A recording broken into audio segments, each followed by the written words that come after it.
सुर्खेतको ऐतिहासिक तथा धार्मिक स्थल देउती बजे मन्दिर सुर्खेतको वीरेन्द्रनगर 10 वडामा पर्दछ।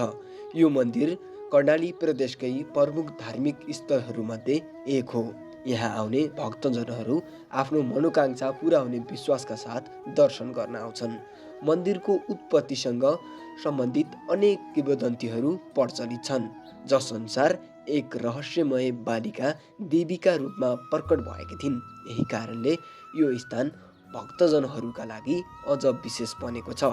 यो मन्दिरमा विशेष गरी शनिबार, तीज, दशैं र अन्य धार्मिक पर्वहरूमा ठुलो सङ्ख्यामा भक्तजनहरू पुग्ने गर्दछन्। मानिसहरू यहाँ मनोकांक्षा पुरा हुने विश्वासका साथ पूजा तथा बलि चढाउने गर्दछन्।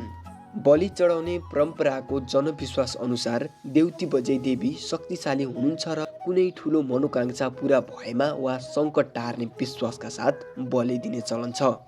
तैपनि अहिले बलि प्रथामा आएको परिवर्तन, केही ठाउँमा नरिवल, फलफुल, फुलमाला चढाएर पनि बलिको विकल्प अपनाउने चलन बढ्दै गएको छ। कतिपय भक्तजनहरू अहिंसात्मक बलि जस्तै कि नरिवल चढाएर आफ्नो आस्था प्रकट गर्दछन्।